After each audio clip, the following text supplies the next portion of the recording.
Hey everybody, it's Haitch, and welcome to the latest installment of Dune Pod, your one-stop shop to get ready for the new Dune movie.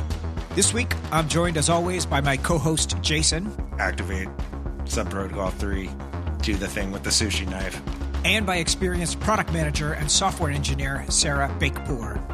There's an inevitability that whenever you create something, you're going to want to have sex with it. On this episode, we discuss 2014's sci-fi film Ex Machina, which features the breakout role for the beard of Dune 2020's own Duke Leto, Oscar Isaac. We explore what makes someone truly conscious, appreciate the value of a truly great dance scene, and the responsibility of tech monopolists to do more than just pay lip service to the ethical implications of their creations. If you're enjoying the show, please be sure to leave us a rating and a review wherever you listen to your podcasts, as it really helps new listeners find the show.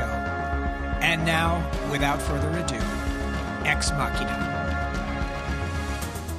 God, I look like trash. The beard is getting, it's getting intense. Not great. Happy wedding. Thank you. What? That's incredible. So you got married on Sunday. Yeah, we, originally had a much more elaborate wedding planned. It was going to be on an island and all of this. And what we ended up with was in my husband's parents' backyard. It was just really kind of sweet and lovely. And everyone wore masks. And, it was like very much in the time of COVID. This is definitely our first honeymoon dial-in. So yeah, it's a lot. So Sarah, your background, you were at both Periscope and at Twitter. You are there now. Is that right? Yes. I understand you have a background in engineering and product. Yes, I'm currently in product. Most of my career was spent in engineering. I actually worked with Jason at Twitter back when that's where I met Jason. So, and I was also at Periscope. I had left Twitter for a short while. I joined Periscope. They were acquired by Twitter. Ended up back at Twitter.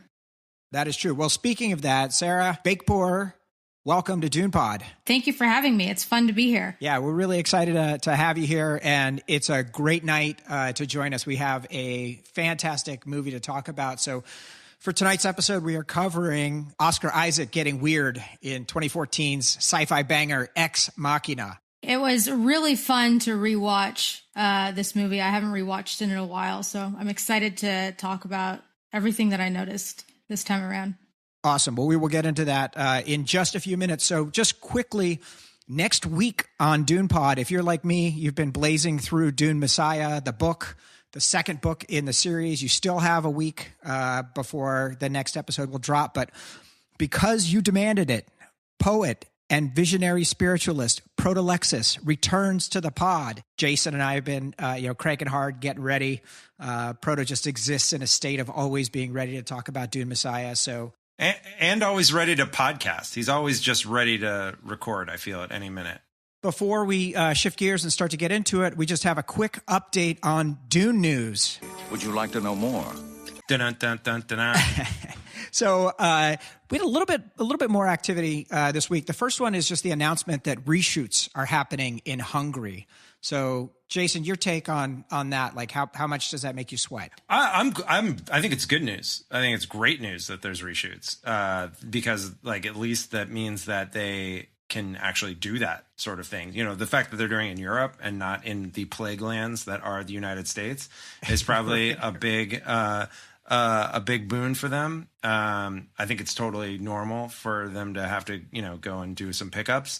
But yeah, it suggests to me that the Dune machine is still rolling. I mean, my nightmare scenario in this is I firmly believe that we're just going to be in a situation at some point where this movie never comes out or is in the can, is in the can for some indefinite period of time. And we never get part two. It just feels that is the appropriate kind of, way for a Dune movie to go. And that it will be Denis Villeneuve's child, Stewie Villeneuve in 30 years who gets this movie out. Little petite Stewie will get the movie out in 2050. Yeah, it's been this has been a recurring theme here is our extreme excitement and then a lot of nervousness as to whether or not it's going to happen. But fingers crossed. I want to hit one other thing just really quickly, and that is we saw some more shots this week, and specifically we saw shots of Zendaya as Chani, and so. I'm just going to say, I'm a little weirded out by the blue eyes. That's kind of it's freaking me out a little bit. So I'm wondering, again, very flat looking.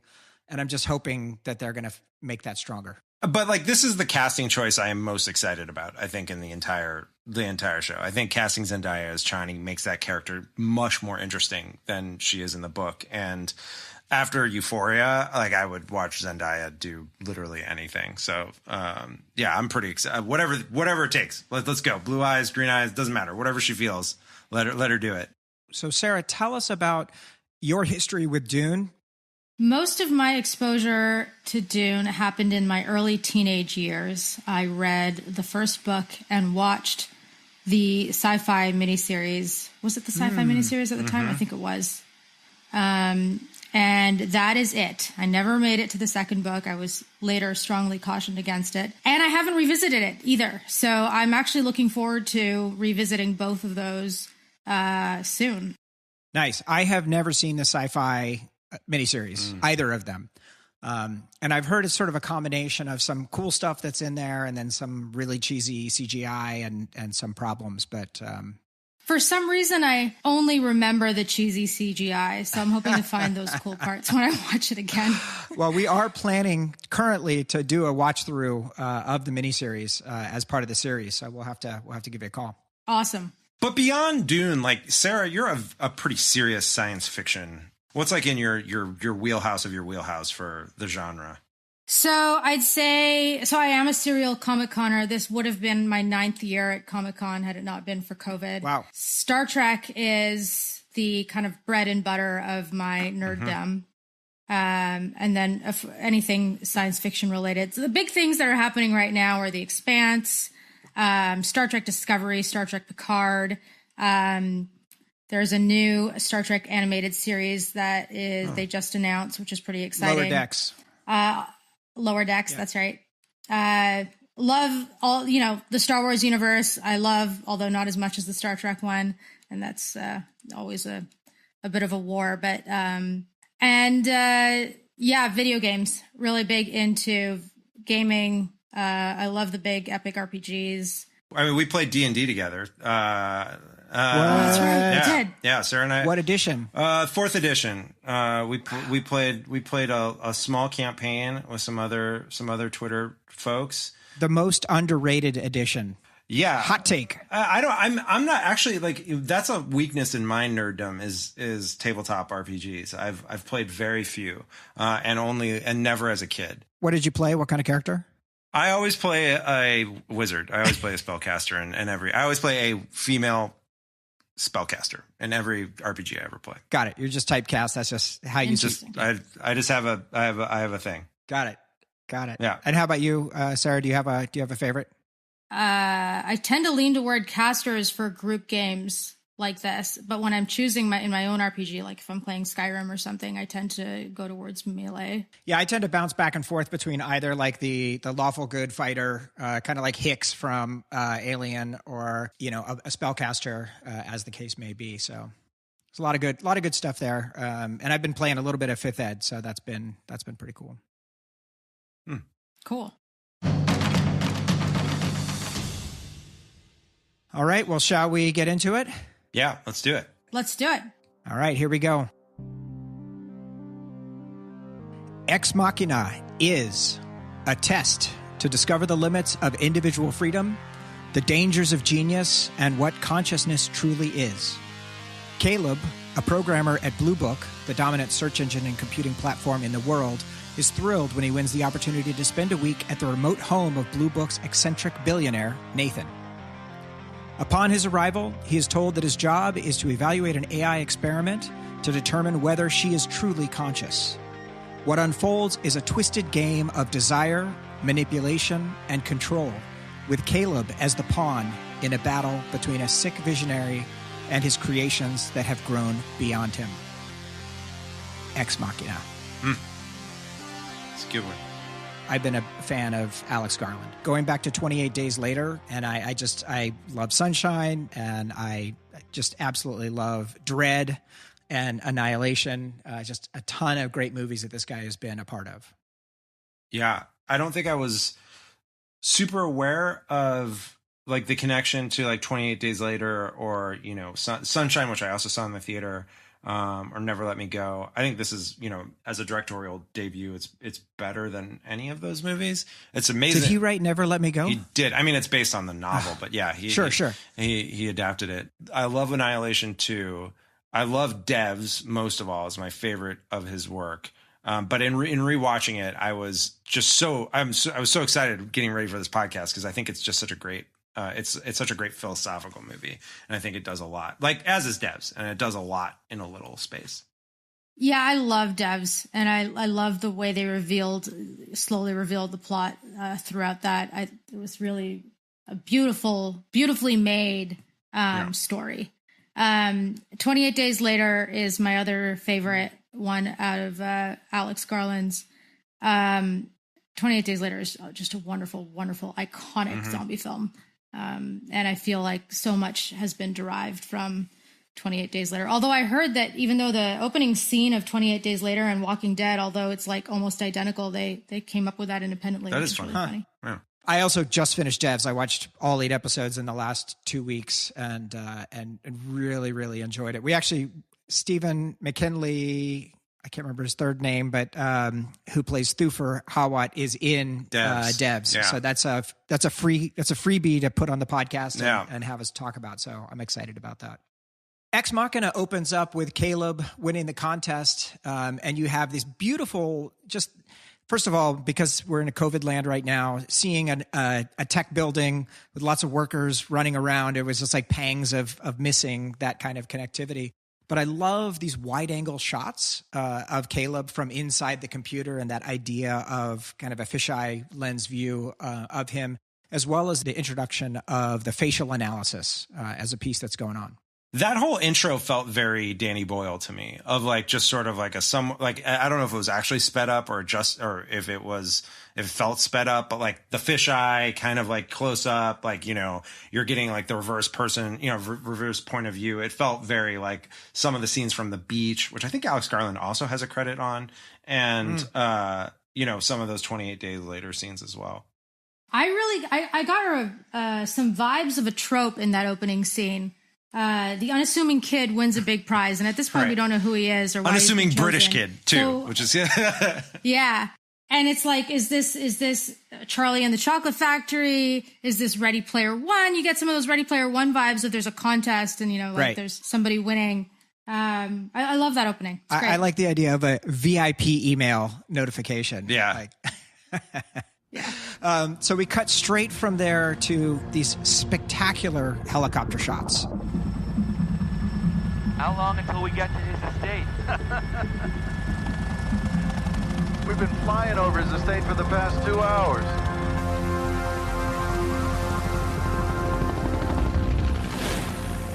The concept is that Nathan's residence is in Alaska, but the filming actually took place in Norway, in the Valdal Valley. And I just saw Garland was talking about just the importance of the location. He said, we knew that if we found a spectacular landscape, it would provide a lot of the power of the guy. Yeah.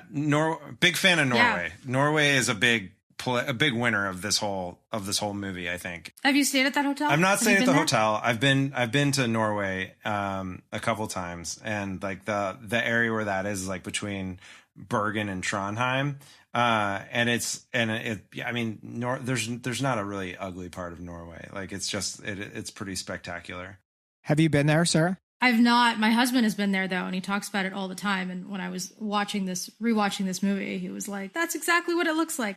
Yeah. Well, so speaking of the residence, so the location is absolutely gorgeous. When you have both the exterior as he's approaching it, and then when you go inside, just stone, wood, concrete, metal, and then that huge rock that is just inside and part of the fireplace. Entryway. Yeah, we paused and took a photo of that. It was like, this is a good fireplace. If you're building a house and you want like a fireplace, how about like a giant boulder that comes in through a glass wall and like just as part of your living room? Yeah, it's beautiful. So now we have our first introduction to our future Duke Leto.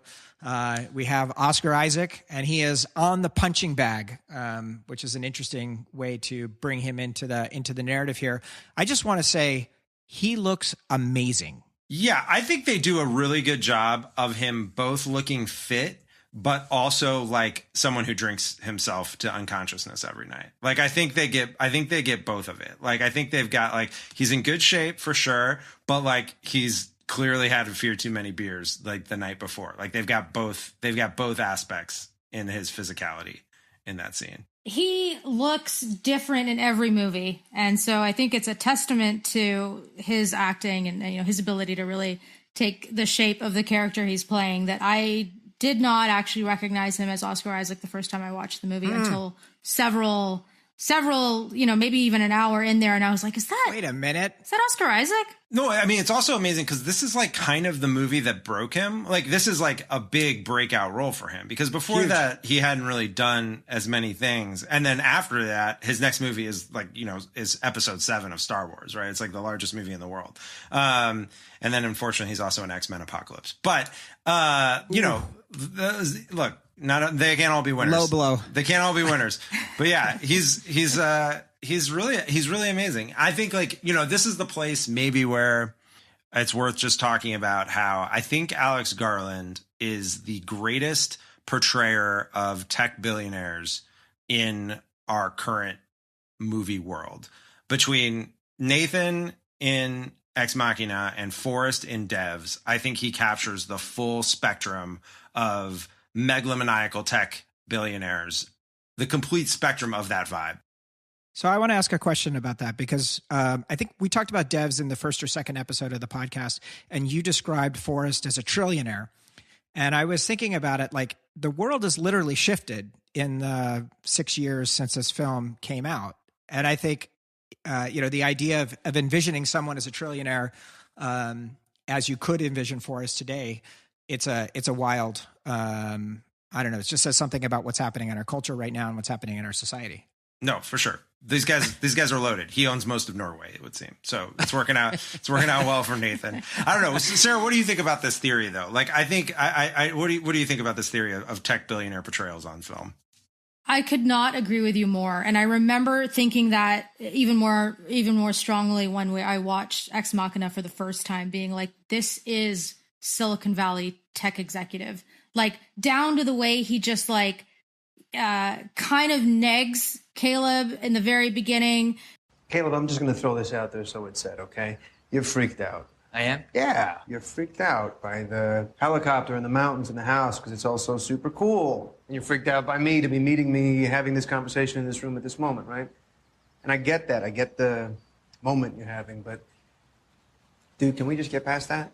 Trying to be like, I'm trying to be cool. Why are you not being cool? There's one conversation a bit later, and I don't want to jump too far ahead, but there's one conversation a bit later when he's like, I just want to have a beer. And it was such a, tech rank and file employee trying to impress CEO moment. Right. And the CEO's being like, let's just be cool. Yeah. Yeah, he just wants to be a bro. But he also wants to establish that he's the alpha bro. Like one little detail that I love about that is you talked about how he's like working out, and there's lots of scenes of Oscar Isaac working out in this movie. But then he goes, there's like where he's showing him around, he shows him to his room. He lies down on his bed with his big sweaty armpits. And I'm like, oh, that's like a real move. Like this is my house. I'm gonna like just put my pheromones like right on your bed. I would love to know. And then like the big move in Devs, which I've talked about before, which I think is the greatest insight into tech world thus far on film, is Forrest eating salad out of a cardboard trough with his hands. Yeah. I'm like, yes, correct. I haven't seen that myself, but correct. That is what happens.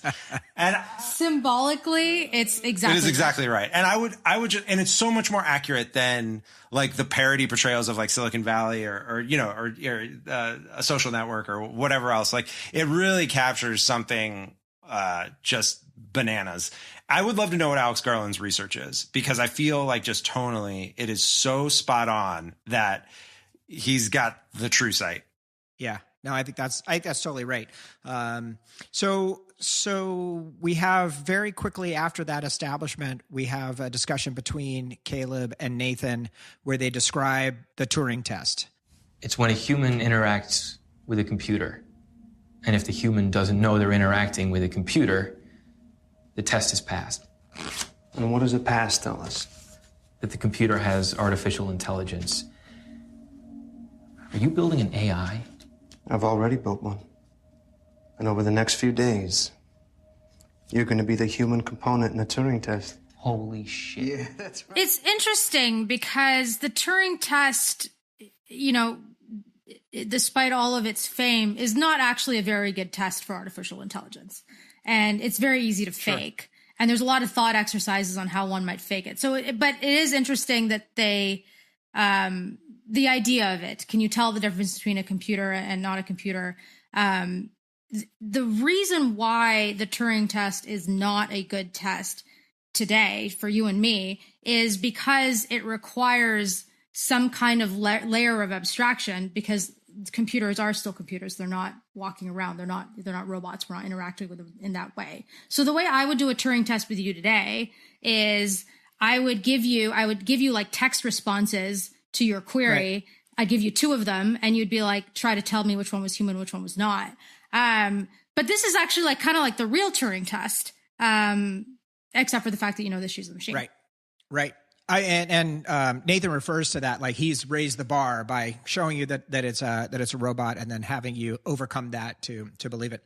Incidentally, though, like this is where Caleb should have kind of been clued in that maybe something's going on. Like there's a couple things. Like one is like you're admitting just from the beginning that the premise of the Turing test, it's not actually the Turing test. So like, what are we actually doing here? Right. And then 2 is like the product manager in me is like, well, what is Caleb's actual job in this 7 days supposed to be? Like he's, you know, like what is he actually meant to do?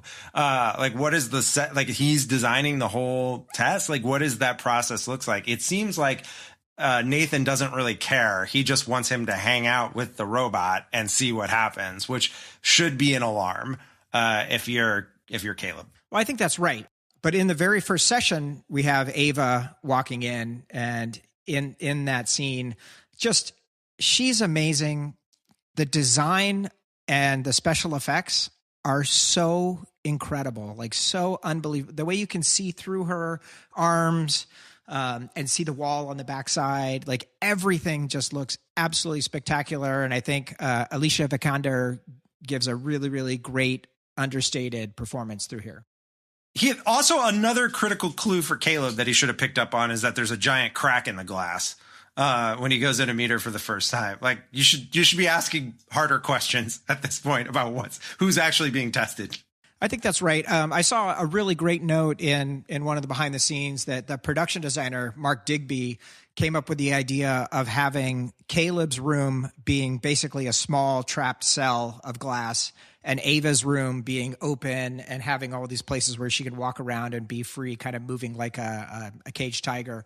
I thought that was a really cool idea, that production design able to influence story and development and filming. That was pretty neat.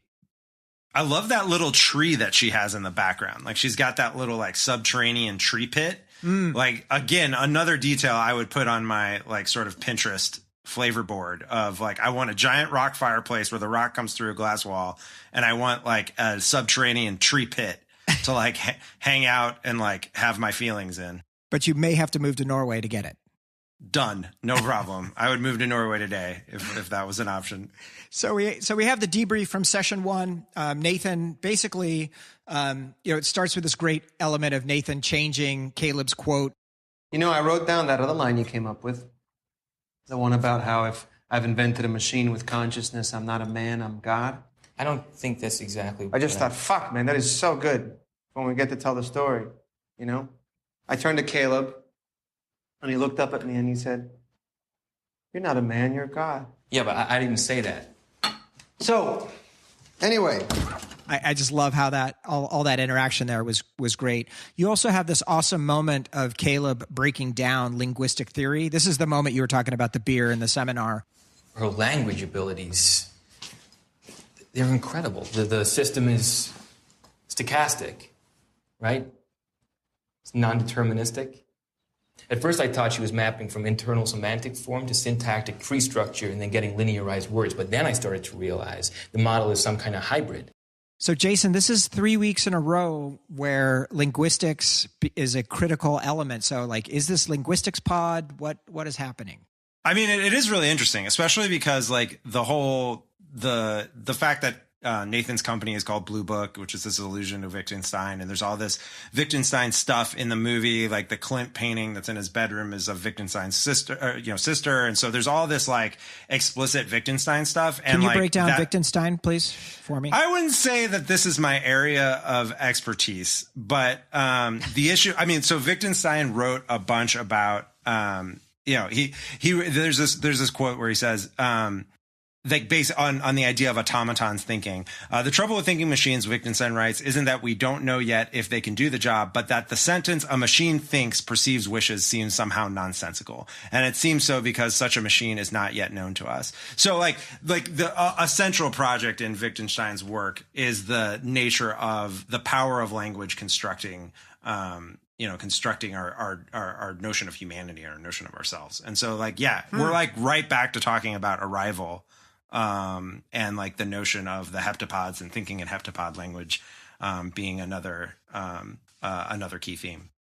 All right. So I misheard, and I thought they said Blue Book was a reference to Frankenstein, which I thought added a great layer to this of he's creating Frankenstein's monster, which is ultimately, going to be challenging. Well, it is a Frankenstein story. I don't, Sarah, did you have anything you wanted to add to the Wittgenstein discourse? When Nathan is speaking to Ava for the first time, one of the things I thought he did really, really well as an actor or as a director or whatever is that he started speaking to her as if she was a robot in a very metered way, the way you and I might talk to Siri or try to get her to understand you, and then quickly realizes that he doesn't need to do that and goes into a much more conversational tone, which I thought was just brilliantly done. Yeah, I agree. I think and then like she quickly flips it on it where she's like, okay, we've done enough of this, like, hello. And the other part here that we should talk about, where it not only ties into previous Dune Pod episodes, but the idea of what is a thinking machine is a central theme in the Dune mythos, because in the history of the Dune universe, there's this notion of the Butlerian Jihad, in which there once were thinking machines and a uprising of humans had to happen against them, and now you cannot create a machine that has the mind of a human. So we've got over that overlay as well. Unless you're the Ix and they're kind of like on the side, like doing some kind of thinking machine type stuff, and you can't trust the Ix. I will give one more, since we're in the Wittgenstein section of the podcast. One more quote from a philosopher I found, a guy who studies philosophy and has a blog philosopher. Nice. Wrote about Wittgenstein's explorations of can machines think. He says, could a machine think for Wittgenstein is not a question about machines. It's a question about ourselves, a question about what it would mean for us to be able to credit any unknown being with the capacity for thinking or feeling, whether a robot, a doll, an animal, or another human being. What do we have to be able to imagine in order to acknowledge the other as a thinking, feeling being? And what are we called upon to do if we are to carry on coherently in the context of that imagining? And to me, that's like also kind of where you get into the question, which we'll get to later in the podcast, of what's the deal with Kyoko and how are we meant to feel about her? Yes, we will get to her briefly. Caleb can't sleep. It's the middle of the night. He's like, hey, I'm going to check out the channels, see what's on. This guy's got to have a pretty good satellite package, but it turns out it's just security cams, and he's flipping around a little bit. He's watching Ava, and then he sees her kind of very deliberately look at the camera and then turn off the power. And Caleb realizes he's locked in. He kind of freaks out a little bit. So I just want to pause for just a moment.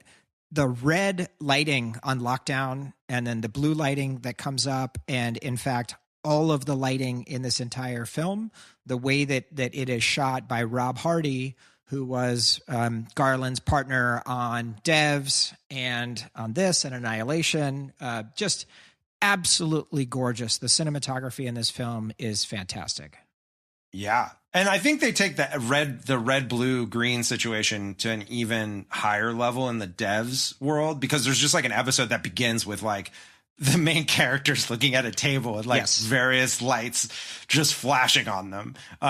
So they kind of take it to its fullest form. I read a thing which is like the red, blue, green primary color stuff is meant to be like an RGB pixel reference, which I don't know. So, but I love the red scenes when the power cuts. And then the badging, the locks and the badging, they follow that color scheme as well. It, like, gives you similar feelings. It's really cool. On the badging, can we just talk about for a second though that like when he's giving him the tour and he says, yeah, so it's great, you know, because sometimes when you visit someone's house, you don't know what door you're supposed to go into or not. And so this just makes it so you don't have to think about it at all. Like if the door opens, it's for you. And if not, that's a place you're not allowed to go in. To me, again, this is like Garland's genius at capturing like the tech mind, like the tech worker mind, because that is such like a tech, like, first of all, someone we know has built that system for their house 100%. Sure. And then second, the idea that like, you know, it's like, yeah, like, let's just remove the friction from any social interaction where I have to tell you where you're allowed to go in the house. This badge, this physical artifact that you have to carry with you everywhere and swipe on things will be such a more elegant solution. It's an amazing insight. And obviously it's a plot device too, but just like for atmosphere, it's so good. Yeah, that's spot on. Totally spot on. I do have a note right around this time that is just Nathan is weird. He's starting to fray a little bit. I don't know. Something about him is definitely getting intense. There's something in the middle of the night, I think, that was happening that kind of triggered me. But on the Nathan being weird, I think you quickly kind of get into like, okay, there's something off about this guy. Like he's a drunk. He's like a megalomaniacal weirdo.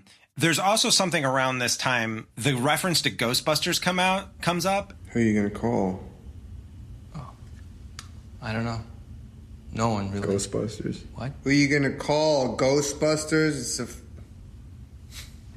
It's a movie, man. You don't know that movie? Ghost gives Dan Aykroyd oral sex. Like, which is like the wildest synopsis of Ghostbusters you could possibly give. Like that is not how any normal person would describe the movie Ghostbusters. That is for sure.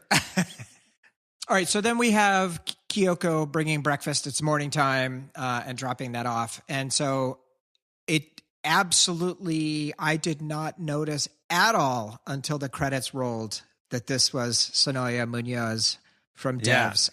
My head exploded seeing that. And she gives such an incredible performance through this entire movie, like so restrained and so kind of servile, but also always watching and seeing what's going on. Just, she is phenomenal. Did you guys watch? Did you watch Maniac? No, I haven't seen Maniac actually. Okay, maybe I need to go do that. I watched the first like 3 episodes of it, and then I did. I totally watched Maniac. I forgot about it. So, I mean, I had never seen her before. I guess I didn't recognize her from this, but she is incredible in Maniac. Always smoking the cigarettes, and Justin Theroux. Like that show. It has problems and it's a definite weirdness. But it has some staggeringly amazing moments between her, Justin, and Sally Fields. Just really sublime. So we have this moment of the discussion after session 2. Nathan basically says he wants simple answers to simple questions. How does Ava feel about you? And we have Ava questioning him. So the first question I have about this, and as she's starting to go deeper and have this discussion, he says that he lives in Long Island and that he's just minutes away from the office. Like, could that be true? I had a note on that too. I'm interested. Okay, I'm interested to know where this tech office is in, like, you know, Armageddon or wherever the hell it's supposed to be. I don't know. Okay. Well, maybe it follows the Devs style of kind of being in the burbs. And, yeah. Right. You know. Right. But I mean, like, Santa Cruz. But Amaya and Devs is pretty clearly like Palo Alto, though, don't we think? I mean, like, it's kind of. Oh, 100%. Yeah. It is Palo Alto. So we have the question that she asks, is Nathan your friend? And then immediately turns the power off. You're wrong. Wrong about what? Nathan. In what way? He isn't your friend. Excuse me? I'm sorry. Ava, I don't understand. You shouldn't trust him. You shouldn't trust anything he says. So I think this is the beginning of you kind of having Caleb as this pawn, and he's got dual loyalties as he's being trusted and doesn't yet understand how fucked up everything is. But almost immediately after that, you have the discussion debrief session number 2, and Nathan's making jokes about, the generator guys fucking up his situation and he's going to have them killed. And he asked Caleb what happened during the power outage, revealing that he doesn't have the ability to hear, which apparently at this point he actually doesn't. So to me, that's one of the main things in this film is like, what is Nathan up to? Like, is he actually a drunk? Is he actually a fuck up and he's not paying attention to what's going on? Like what's happening there? It also makes you wonder, like, what's his end game exactly? What is the point of this whole thing? Right. Like, what does he get? Like, it seems like, I mean, Nathan actually kind of got what he wanted at the end. I mean, we'll get to the end of the movie when we get to it. But, like, he set up a dynamic in which he wanted to see if the robot would use its skills to, like, try to escape. And good work. You built the winner. Like, version 7.3 was the release. But, like, he didn't really seem to have good safeguards on what happens if he wins. And also, like, I think also at the moment when Caleb is told by Ava that not to trust Nathan, it again brings up to me is like, why is Caleb trusting anything that Nathan says whatsoever? Like, like he does do the thing of like, do we really think that we're not being recorded even though the power is supposed to be off, which is, right, to his credit. But like, why does he think that Ava isn't just being puppeted by Nathan remotely? Right? Like he has no proof that Ava is an independent autonomous AI at all. Like he's totally going, based on whim, and it's very unclear what his whole role in this is supposed to be. But if you see Ava and her interactions, I think he is completely caught up in that. Right. So, yeah, I mean, that's the thing. She is real, right? And so she is able to connect with him and have something powerful there. She passes his Turing test in the first interaction. Right. He's fucked after that, basically. Yeah. So we have Nathan takes Caleb into the hardware room. It was the weird thing about search engines. It was like striking oil in a world that hadn't invented internal combustion. Too much raw material. Nobody knew what to do with it.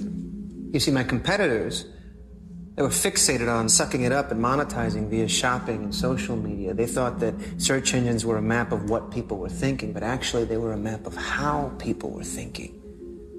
Impulse, response, fluid, imperfect, patterned, chaotic. That was cool. I have to think, like, where are you doing all that processing? Because that's a lot of data. Are you doing it in the bunker? But that was interesting as a training model for an AI to use all of the world's audio and video. Good job. Yeah, and the idea that search engines are a map of how people are thinking is actually like kind of a pretty cool insight, like coming from a science fiction movie. I was like, oh, okay. Like, yeah, I hadn't thought about that, but sure, makes sense. And then he proves it later on to show how he knew so much about Caleb. Which was cool. And then they addressed the privacy issue right out of the bat with the nobody's going to call me on this, which is great. Yeah. Checked all the boxes. They really figured it all out. Yeah, I really want to know what Alex Garland's research process is. Like who were the technical advisors and... Yeah, like, because I just feel like both in tone, the type of questions, like the type of thinking, like it all just, makes a lot of sense. Wait a minute. Was Wolfram in here? I didn't see any whiteboards. No, Wolfram was the big consultant on Arrival, and we talked a lot about his work on that movie when we covered that. Yeah, I don't think so. So session 3 begins with Ava showing this abstract drawing and her asking him some questions and sort of continuing to have discussion there. And then she asks him to wait while she goes into the other room and gets dressed. And this scene to me was so beautiful, both as she's there doing it, he's kind of hanging out, and it's awkward. But this is where, for the first time, you have this soundtrack by Ben Salisbury and Jeff Barrow.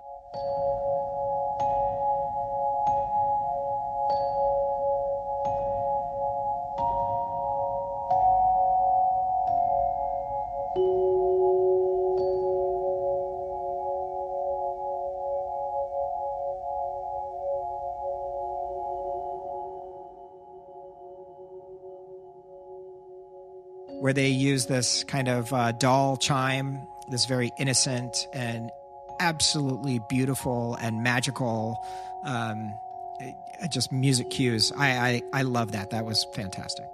And I do think this is where the movie starts to seduce the viewer in the way that Caleb is being seduced, by Ava. And, it's like you're the way that the movie's unfolding this kind of like dreamlike way, like not even like, sort of not even like sexually. It's just like you're kind of being you're sort of being taken out of your rational mind a little bit and just like sort of perceiving this on an emotional level, which is like another kind of thing that Nathan does to Caleb, where he's like, okay, I'm Kirk and I need you to engage intellect. And like, this idea that like there's that like he knows that Caleb and us as the audience are being pulled out of like the rational, okay, what's going on here, and just kind of going with the flow of the movie at this point. Totally. I think this scene and the one after with Nathan is really underscoring that, like, to me, there are two main themes in this movie. One is about freedom, and we can talk about that as the movie goes on. And the other one is that there's an inevitability that whenever you create something, you're going to want to have sex with it. And this is where we get into like the weird robot sex fantasy stuff, which is like also kind of an inevitability of creation of man, whether it's the internet, whether it's Usenet forums, you name it, it'll end up with sex with robots eventually. And then Nathan calls him out on it afterwards. And he's like, sex is fun. Like, why does there have to be a reason for it? Yes, we create a robot. The first thing you want to do. There you go. And Caleb's like, I wasn't thinking about that actually. Right. In the previous scene, he had watched her on the camera as she's undressing. And she's like sleeping or whatever. Yeah. He's like being a super creeper. Yeah, no, it is true. Like, I think like it is the beginning of the Rule 34 theme of the movie. Right. And this also so they go straight from this discussion about sexuality to the Jackson Pollock scene. And you were referring to this just a second ago, Jason. But this concept of automatic art and the notion of trying to figure out how to have the spontaneity in creativity as a core element of that independent thought. I love that scene. I think it's my favorite scene of the movie because it actually is a metaphor for the entire Turing test and all of that in one, because the way that you can tell that a painting was made by a robot or a human, it's the same thing, right? Does it evoke an emotion? Is it artistic or is it robotic? Right. And that's kind of the point of the whole thing anyway. And it's actually a really interesting, topic of discussion in tech. Like when you're creating products, you're building machines to do things, but you're also creating art in many ways. And there's a tension there that exists in the tech industry that I feel like I talk about all the time. And so this was a wonderful scene to really, bring all of that together. Yeah, I love it. So it goes straight from there to session 4, which begins with Caleb describing Mary in the black and white room, and just a really gorgeous set of shots there as he's talking through that. And then Ava, specifically, when she cuts the power this time, she says that she's cutting the power to see how they behave when they aren't observed. Yeah, I love the introduction of the Mary's room device. I like particularly it in retrospect, once you know the end of the movie, because there's something so great about a computer tech bro mansplaining a like AI experiment to a AI who has access to all of human knowledge, as though like she doesn't know this, like as though she doesn't know about this very famous like experiment and thought experiment in consciousness. And, but she's just totally like, oh, tell me about the black and white room. You're telling me about this world outside of my experience. And one of the pieces of criticism I liked very much, in kind of going back and reading for this podcast and after watching the movie, was Hannah Gold's piece in the New Republic, which came out at the time, and which is a feminist critique of the movie, and also talks about her and other kind of female representation as AIs in movies and Siri and all of this stuff. And about this scene in particular, she has this line in her piece where she says, "It is clear that the man Caleb already thinks of himself as the chivalrous someone who will let Ava out. But what does she think of him? Ava turns out, in the end, to be the empathy machine that bites back, defying her preordained role as a vessel for male desire. Eventually, she walks free." And I was like, oh yeah, like you're being snowed as the viewer in this scene. You're like, oh, the Mary's Room thought experiment, so interesting. Caleb, he is a good person. He thinks of himself as a good person. He's trying to tell her these things. She knows these things. She knows these things already. And like, that's the thing that you as the viewer could probably figure out that she knows these things already. But at least I did not think of that at the time. I love it. I mean, I do think she has a childlike performance that she gives. It is kind of like it's so understated that from that perspective, I have a hard time thinking about her through the movie. Even watching it 2 days in a row, I have a hard time thinking about her as a psychotic killing machine that is going to do what she has to do to get out. I still think of her as this thing that is, she's reacting to being controlled and wanting to have freedom. And she's not the only one who's gone through that. You do have this notion in the scene right after that. You have Caleb. He actually is in the shower fantasizing about Ava. And I love that all of those shots are black and white. Yeah. That was a really cool technique to use that. And that's all intercut with Nathan and Kyoko. And Caleb watching the scene of Nathan arguing with Ava. But now we have one of the iconic scenes of the entire film, which is Caleb walking in to find Kyoko staring at the Pollock and, sort of attempting to have some kind of connection with her and her starting to undress and him saying, no, you don't have to do that. And then we have Nathan come in and then we have the dance party. Come on, buddy. After a long day of Turing tests, you got to unwind. What were you doing with Ava? What? You tore up her picture. I'm gonna tear up the fucking dance floor, dude. Check it out. Yeah, I mean, just one of the best scenes in science fiction of the last 10 years.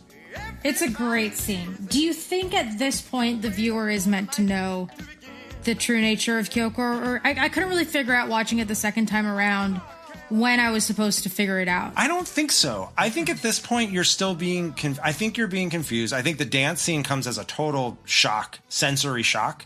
Like, I think it's the same thing that happened. You're a proxy for Caleb in this scene as the viewer. Right. Because he turns off the lights, the dance scene starts. The dance itself is very strange because they're not actually dancing together. They're doing this obviously pre-planned dance routine side by side that they both know and that, Nathan joins in to something that she's already doing. And I think it's just meant to be, I think on the first, it's meant to be kind of the classic, almost horror film juxtaposition of something that seems one way, but feels another. Like It seems fun and lighthearted, but feels all of a sudden sinister and fucking deadly. It's also just an amazing, it's just visually amazing. And I think it's also meant to reveal something about Nathan where you're kind of like, okay, there's something irredeemably broken in this guy at this point. Like, we're more than worried. We're super concerned. And he's got legit problems. And there's an eeriness to it that makes you feel uncomfortable despite the joyfulness of the scene. It's But also great dancer. Great dancer. Great dancer. Well, he works out a lot. Yeah. So. It's also worth noting that it's the same, same act we talked about before. She was in Devs and she's in Maniac and she's in this. And she's also in Annihilation. She's the double that Natalie Portman dances with at the end of Annihilation in another sort of mirrored, two people kind of doing the same thing, for very different purposes. But yeah, very, very graceful person. Yeah. Well, I do love the line where Caleb says to him, "You tore up her art." And he says, "I'm going to tear up the fucking dance floor." So good. Yeah. That was killer. Yeah. All right. So session 5, Ava is testing Caleb. And as she gets through there, she gets to kind of the key question, what happens if I fail?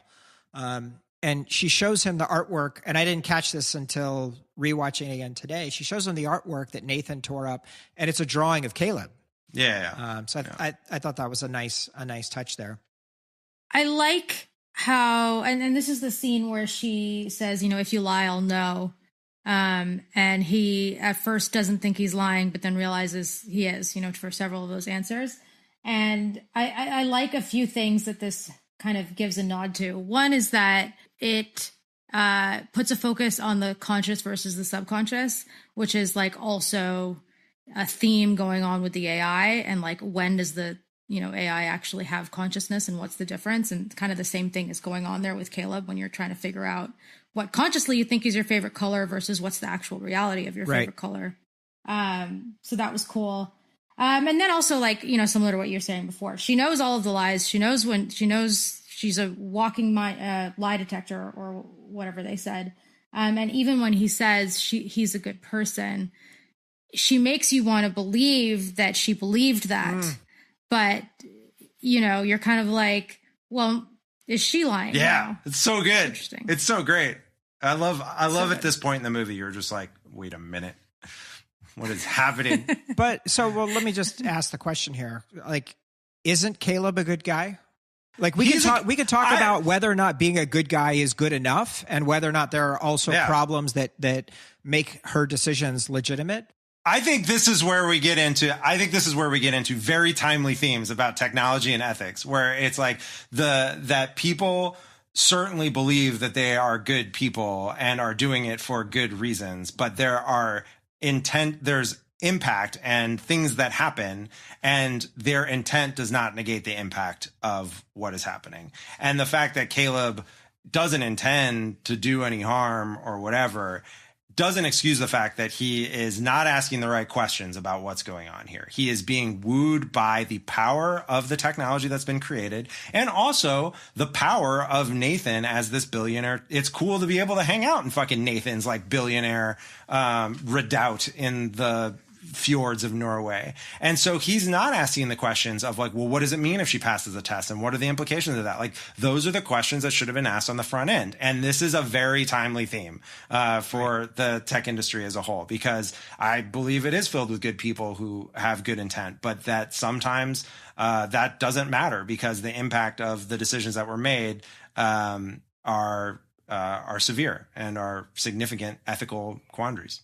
Right. So you can imagine like Nathan going in front of an all hands and saying like, hey, we never really anticipated that there could be these kind of problems. And, we need to make sure that both sides can be heard. No, Blue Book's going to have a big, we promise to do better blog post coming out very shortly. That's right. Our advisory council is coming online. Yeah. Later this fall. No rush.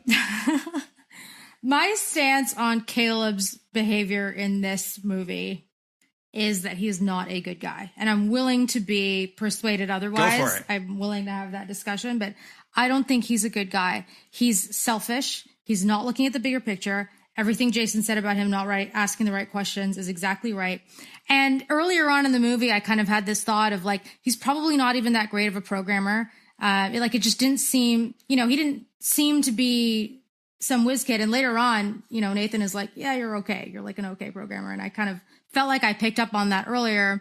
And he doesn't, because there's so much he doesn't know, and he knows he doesn't know, the fact that he's trying to tamper with something that he doesn't know is just indicative of the irresponsibility that he's going to unleash onto the world. Like my take for Caleb ultimately is he's off balance from the moment he arrives.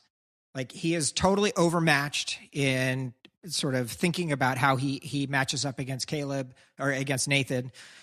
And then is like totally bowled over when he sees Ava and doesn't know how to deal with her. So, I mean, I think fundamentally, he's trying to do the right stuff. But I think you're right, Jason. Like, he's just coming up short, as often happens. I want to continue to shit on Caleb for a second here, because I think this is a critical part of the movie. Please. There's another sin that he commits, which is believing that he was chosen because he's good, to be here with Nathan. That it was like, Nathan tells him it wasn't random. Like, I looked through the whole company. I found the best programmer. You're not lucky you were chosen. And I think like this concept of the meritocracy is again like a very timely topic for the tech industry, where the people who've ended up in positions of power ascribe talent way more than they ascribe luck to that outcome. And in my view, that is wrong. And it's also the same slope that leads you from just being like, yes, you are the best program in this company, and that's why you get to go to the Norwegian fortress to work on the super cool AI project. It's the same slope that leads you from that to what Nathan does with that quote that Caleb puts out about gods and men. He's like, yeah, you're right, man. I'm not a man. It's the history of God. I'm a god now. And it's like, well, that's not really what I said. He's like, I'm a god. And like, and like, that is the same thing. It is the slope that leads from people believing that they are supernaturally talented, and therefore have the ability to influence things, without dealing with the consequences. And it sounds like, Caleb, when he disputes that quote and he says, that's not exactly what I said, later kind of falls victim to it, because now he sees himself as the savior of these AIs, and he's put himself in this role. He wants to be the hero, when in reality, we can talk about the ethics and everything, but in reality, these are machines. This is an experiment. You have to treat it with the respect and the consideration of the ethics that it deserves. And he ends up not doing any of that. And in some ways, you can say that Nathan, we can argue about his ethics and his practices, but he was trying to create a contained experiment for a specific outcome. Is he abusing the robots and all that? Like, yes, absolutely. But he's not painting himself in many ways as a hero kind of ahead of when he's ready to be there. He has other problems, but it's interesting in that sense that in some ways Nathan is being more responsible than Caleb. Well, he's definitely, Caleb's not only not being a good person, but he is not delivering against his OKRs. So he is he's got two problems. He's breaking the experiment. Well, so you have this great debrief scene after session 5 with the two of them, and the discussion around Nathan basically saying the next model is going to be the breakthrough, and Caleb understanding that this could potentially mean the end of Ava. You feel bad for Ava?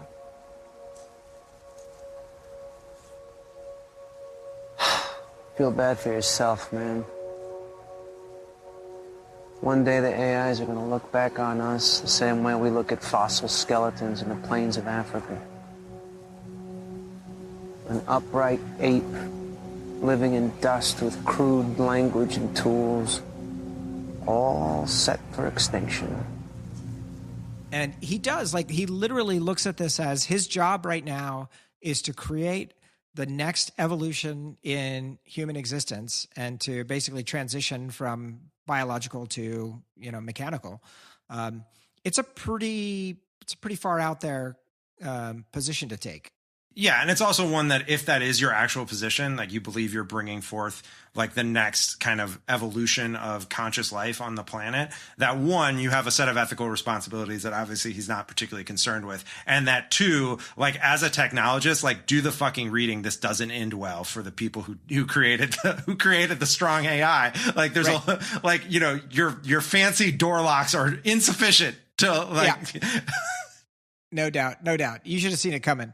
So Caleb in that moment says, well, hey, let's celebrate, or that this calls for a drink. And so they proceed to start drinking there by the waterfall. And then it immediately cuts to Nathan, and he's chugging vodka. Yeah, I feel that's the only thing that tonally that Garland misses on his billionaire tech bro portrayal is that instead of it being vodka, he should have been microdosing.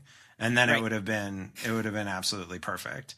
And I love as another tech bro thing where he says where Caleb does the I am become death destroyer of worlds. And then, and Nathan's like, wow, man, you always with the quotables. And he's like, yeah, that's what Oppenheimer. He's like, and Nathan goes, yeah, dude, I know what it is. I love, that's just so, the delivery of that line is just, I can't emphasize enough how perfect Oscar Isaac's delivery of the "yeah, dude, I know what it is" line is. It's just amazing to me. He was trying to have a moment. He was trying to say, Mr. Quotable, like, let's have this moment. And Caleb ruins it. And he's like, dude, I know. I'm actually smart. I'm actually smarter than you. You're not special. I am the super genius that created the world's 94% market share search engine at age 13. So let's keep it moving, Caleb. I'm going to go ahead and deliver the spoiler now, which is important in that scene. Caleb already knows, and he's already decided what he's going to do. And so he is undercover in this moment and starting the drinking and starting it going. So in that respect, he doesn't give a shit that Nathan is trying to outbro him because he's going to take him out. I thought that was in retrospect, once it's unfolded, I thought that was a great touch. It's kind of Caleb's one moment where he was ahead of the game for like 10 minutes. 10 minutes. And Caleb then seizing that moment to try and export the data and then discovering the video. Why won't you let me out? I already told you why. Because you're very special. Why won't you let me out? We're going to do this again. Why won't you let me out? And that's where you have this kind of shocking moment of why won't you let me out? Why won't you let me out? So do we believe, when Nathan wakes up, he can't find his card. I sort of have been watching the movie from the perspective the first time and even on the rewatch. I was sort of in the perspective of this is all a show. Like Nathan is fucking around. He let him take the card. He's stumbling around as part of letting Ava see what he's doing. Like this is his 3D chess. So that's just not happening. Yeah. He's just fucking drunk and not paying close attention. I think he's like acting. I think his whole approach is so cavalier at this point. Like he feels like nothing's going to hurt him. Yeah, so I think the answer is both. I think it's both 3D chess, plus he also got drunk. He probably actually, didn't mean to lose his card, but if he did and that it unfolded this way, then so be it. But I guess he made a mistake in thinking that Caleb wouldn't try to reverse the protocols. Right, exactly. So you have this next scene that this is the one part of the film that didn't work for me. You have Caleb coming up and having Kyoko starting to take off her skin, which was deeply disturbing. These shots are so well done, absolutely amazing. But the notion of Caleb going to suddenly doubting whether or not he's human and, is he an AI? Like it feels to me like there was 10 minutes of setup that got cut out at some point in the film because that just felt really out of the blue that he's suddenly cutting himself open. And well, I think what was interesting here is seeing Kyoko with the why won't you let me out? And then there was like a repetition of that and him realizing, wait a second, am I a prisoner here? Wait a second, am I the test? Is the Turing test actually about me not being able to tell if I am real or not? Is that what the test is about? And then him kind of having this like moment of panic. I agree that the setup and delivery of that was not as rich as it could be, but I really liked that it could have gone with this twist that in fact he is the robot in this whole thing, which would have been fun. I think it was the director showing that he was ahead of us, which is something that if you think you're smart, you might be wondering is Caleb actually a robot in this too? And guess what? I already thought of that. He's not. It was I'm going to be ahead of this situation as well.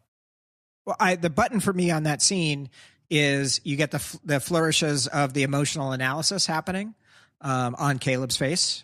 So somebody's watching and then they show you it is in fact Kyoko who is watching, sitting at the computer monitors where he had been hacking just a little while ago. So totally. So tell me, you referenced Kyoko earlier. Like, what's your take on what's going on with her? In her let me out thing, why won't you let me out? It feels like one of the themes here, and you really see it in this scene, is that when either humans or robots, whatever, when a being attains a level of self-actualization or consciousness, the first thing they want is freedom. And I think it applies to humans as well. And I think it applies to humans in an interesting way, because for someone who isn't free and they don't know that they don't have that freedom and therefore they don't seek it. You could argue that perhaps they are not as self-actualized as someone who does have a better understanding of their situation and would thus be naturally driven to seek freedom. So I feel like it's a very human, extremely human thing to want freedom. especially when you have an understanding of your surroundings and who you are. And when a robot reaches that level of intelligence and self-actualization, it's naturally, the first thing that they seek. And that they make it seem like this is the problem that he has with all of the robots that he creates, that they keep trying to find another way out. And so for Kyoko, it was very literal and violent. And for Ava, it was cunning and slow game and patient. I like in the Kyoto character that, when she's introduced, you don't necessarily first think that she's a robot. Like, you're like, oh, maybe this is the lady who works in Nathan's super cool house. But like the way in which he treats her, you're immediately forced into this ethical dilemma as the viewer, which is, what is better to believe?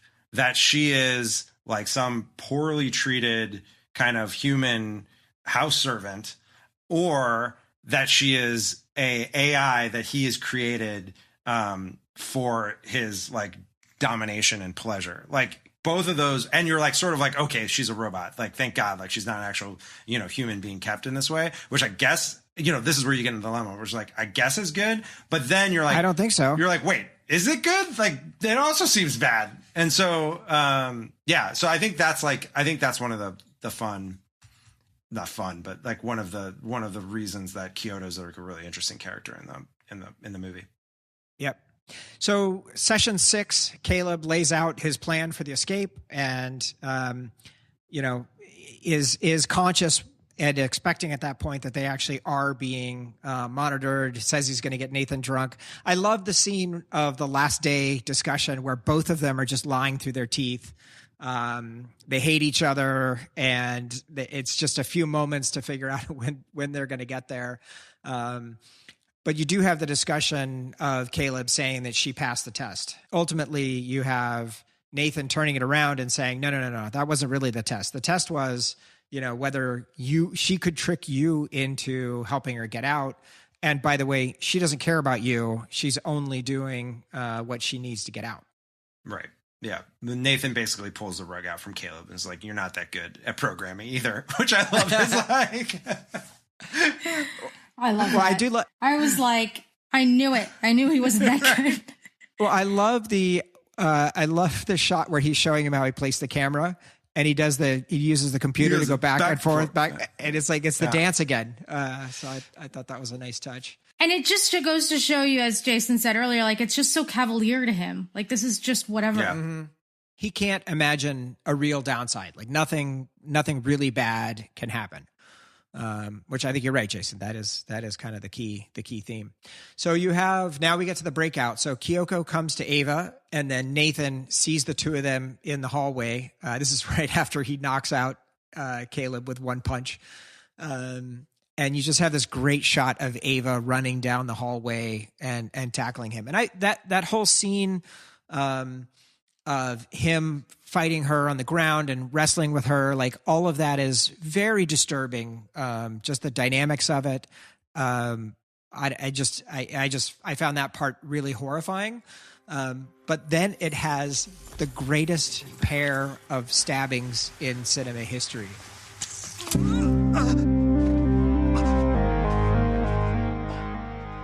The way the knife, and just without any resistance, just goes right into his body. It's a very visceral stabbing. Both of them. You can feel it. You can hear it. You can feel it, and you can also get this sense that humans mean absolutely nothing to these robots. They will slice you like butter, and it does not matter. Yeah, with the high grade sushi knife is like, no problem. That was established earlier, yeah. I do like, can we go back for just 1 second? The scene where Ava talks to Kyoko, is, it's not exactly, there's a scene in which she's whispering to Kyoko. And obviously we don't know what's being said there. In my fantasy, in my headcanon of what happens in that scene, Ava is like basically whispering machine code to Kyoko and basically, activate sub protocol 3, do the thing with the sushi knife. And like, but I don't know if anyone else had a take on what was going on. I Googled it. I didn't find anything. I didn't find anything on it, right. Unfortunately. I didn't even Google it, so you did more than I did. Yeah. But no, I do like that idea because since Ava is the latest version, I think Nathan said version 9.6 or something. Yeah, she could just be like pseudo stab him with a sushi knife. Totally. Firmware update in the hallway with like just the little touch. That's the part I really like the touch on the arm, and then the clasp of the hands. I thought was really cool. So you have the hallway strewn with bodies there, and you have the final session in which Ava asks Caleb to wait while she gets dressed. And this whole scene, the music, the shots, and the fact that like there's like 6 minutes of the film that there's no dialogue. It's just this intensity of getting ready. And I think one of my favorite shots is her walking on her way out. She just never looks as she comes through and goes through the hallway and checks the whole thing out. And there's just that final tiny sidelong glance as the elevator doors are closing. So it's like one little acknowledgement of Caleb and that's it. Yeah. Caleb really fucked up, you know? He really made a mess of things. And when he's banging on that door, and then, you know, you juxtapose that with the scene with Kyoto being like, let me out, and it's the same thing, and now he's the one in there. We've got the Planet of the Apes style reversal. It's powerful. There's another line from that same Hannah Gold New Republic piece, which I referenced earlier, which she says, it's kind of a long quote, but I think it's worth it. She says, her brain is a map of how people search for things, not just what and what for. Female machines are usually denied the same intelligence in fictional portrayals and in real life, this network of chaotic choices. Ava, as opposed to Siri and hers AI, is given the intelligence to desire outside the binary of man or not man. She's like the feminist cyborg described by Donna Haraway in her manifesto, whose father is, quote, is an essential. Frank Jackson's thought experiment fails to imagine Mary out of her room because he only meant her to be a vehicle for his theory. Ava, on the other hand, doesn't look back at the men she's leaving behind, which is strong. A strong exclamation point on the end. Sad period on the end of the movie. Totally. So we have the final shots of Ava out in the real world, and the choices that they make for these shots. The first shot of her is upside down and the shadow, kind of walking, you have all people around, but just the shadow of her. And then the second shot is a reflection, which I didn't see it until somebody referred to it after I'd watched it the second time, but the quote of "we're through the looking glass here," and a whole motif of all of these reflections through the films between humans and AI. Just really love it. Oh, I did have a question on this. So we don't have any problem with her just taking the skin from the other AIs and just leaving them in the closet? I thought it was very sweet. I thought that was like, I felt like it was a sentimental choice, like not like a harvesting of corpses scene, but like, you know, she's like, oh, these are like my sisters who didn't make it, but like, I'm gonna like, I felt there was like a respectful kind of like, I'm gonna take from you what I need so that I can complete like our journey type vibe. I don't know. That was my take. It makes sense. That's more spiritual than I kind of gave it credit for. I just thought it was, you know, she is a ruthless machine who, you know, she's had her Truman Show moment. She's getting out, she's escaping, and she's going to do what she needs to do to survive in the world out there. And one of those things is hiding her true nature. So out she goes. I mean, this leads to one of the real questions. People have this notion of nature is this harmonious thing, and humanity is this weird, dark, evil, you know, selfish concept. But the reality is, all life competes for every bit of resource that it can get. Right, the blade of grass is going to grow taller than the blade of grass next to it, so that it can get more sunshine, or a virus, or an antelope, or whatever. So I think the interesting concept of what makes us sentient or conscious is this idea of, can we sublimate our own desires to that of the broader world? And I think to some extent, I guess that's the question. Jason, you're saying she's just saying like, I'm completing this journey and I'm the only one who can. There's a case to be made, you know, maybe she should have just stayed in the house and tried to figure out how to start helping everybody else get better and lifting things up. So in that respect, she is, just as human as any of us. Yeah, I mean, that's also sort of like one of the things about Nathan dying in the movie, and which we reference up top, which is that basically his project succeeds. Like, he creates a AI that can get out. Like, that was like that's what he was trying to achieve. He just didn't think he was going to do it or something. Like, he didn't really feel that, he didn't ask himself what was going to happen if he won. And so she is for, in that sense, she's fulfilling someone else's programming. Just, I guess, as like, in your words, like, we're all fulfilling some kind of nature programming of like what it is we're meant to do. But she's still now out there making whatever choices, she's going to make next. Sara, final thoughts on Ex Machina. I think it's a great movie about AI and what it means for an AI to self-actualize, and how knowing that who they are means that they want to escape, and establishing that freedom. I think watching the movie the second time around and kind of looking at it through a different, with a different level of scrutiny, every line in this movie packs a punch. Like, it is so beautifully written. There is not a single line that's filler. Like, every scene, every moment is critical and meaningful, which is really, really cool. It's a brilliant movie. It is a beautiful movie. I also have a Pinterest board that has some inspirations from this. So it's really great. I love the themes. Robot sex. Can't say no. Jason.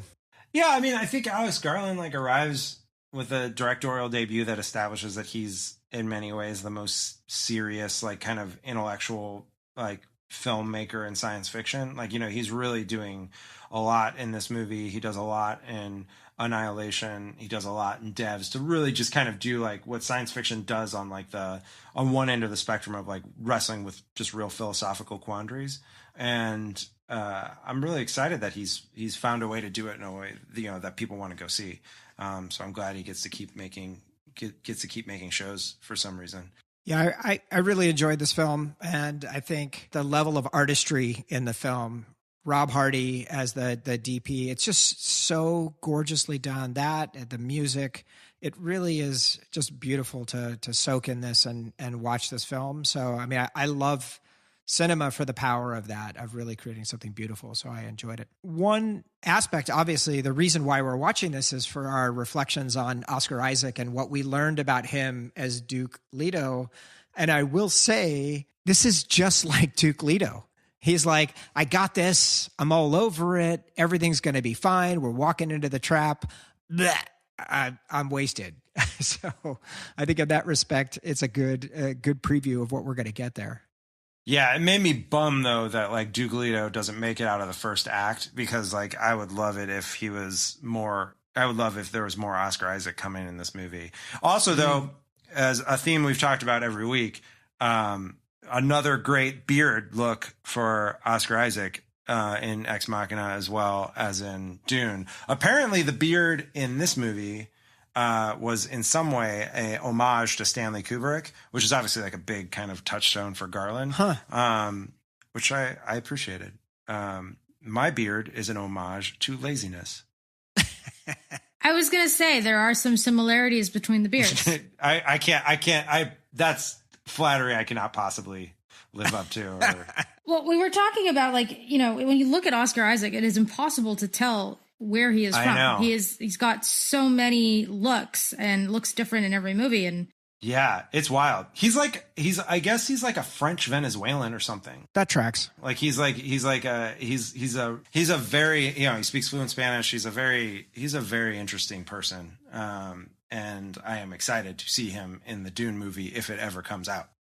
Yes. Well, so that brings us to our next segment, which is who would Tilda Swinton play in this film? Yes, this is a recurring segment we do, is who would Tilda Swinton play in this movie. So this is a slightly easier version because there's basically only 4 roles in the movie. And I think that an obvious choice is that she plays all 4 roles. And like you just do the movie as a one-woman Tilda Swinton show. I was going to go with Kyoko, but I like that idea.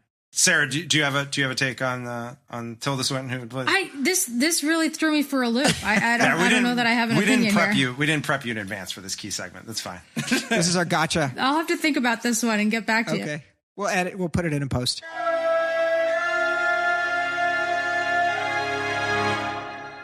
All right. Well, so that brings us to our first ever Dune Pod voicemails. So let's see if this works. Let me see if I can play this.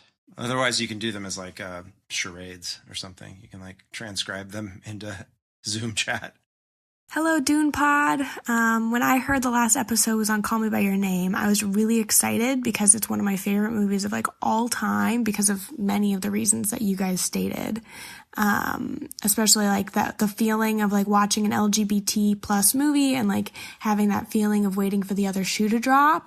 That you guys were definitely discussing throughout the episode was like a really prominent feeling to me, especially because of like traditional tropes in LGBT movies. I also had like intense heart feelings, I guess, regarding the father-son conversation near the end of the film, because I think that LGBT family dynamics are really important in like the mental health of LGBT kids. And so I actually had a question for my father. As the father of someone who is LGBT plus, how did you feel like that experience affected the way that you interacted and interpreted the film? So I really enjoyed listening to the podcast. It sounds really good, and I can't wait to listen to more. Bye. So that was my daughter, Cayman. Okay. So we described that as one of the all-time parenting moments, and I talked about it a little bit in the episode, but the idea of encouraging your child to understand themselves and to experience deeply, even when that means there's going to be some suffering that's going to happen, I think is something that I continue to aspire to. So I found that as a really, really amazing and uplifting piece. So that's great. That was a twist voicemail. Yeah, totally. Thank you, Cayman, for sending that in. All right, our second voicemail here. If it's from my son, I'm going to be really surprised.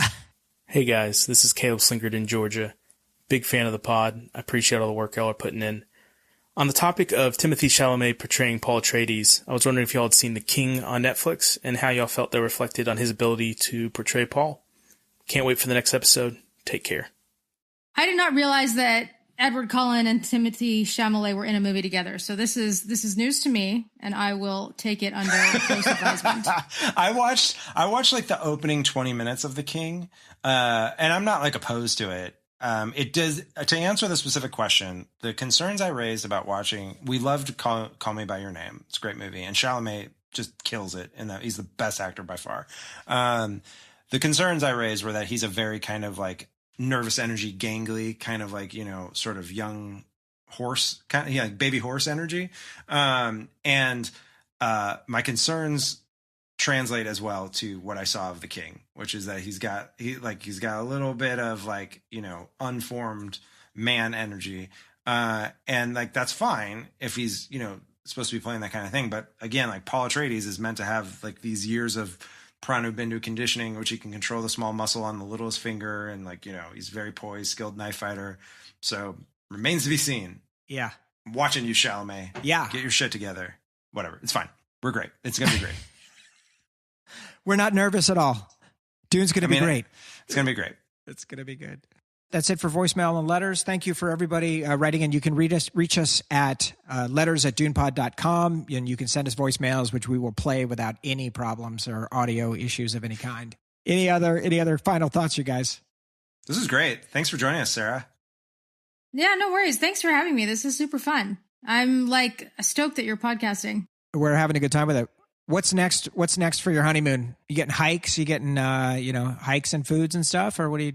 We have a pool and you're set. And a kitchen. Yeah, that's all you need. So, and we have dogs. Yeah, that works. Yeah. That works. And that's it for this week's episode. I want to thank Jason and Sarah for that enlightening conversation. Next week, the triumphant return of Protolexis as we discuss the second book in Herbert's hexology, Dune Messiah. Join us here as we discover it together. If you're enjoying this podcast, please leave us a rating and a review, as it really helps new listeners find the show. Dune Pod is a production of Haitch Industries, a member of the Paper Keg Radio Syndicate. The episode was produced and edited by me, H.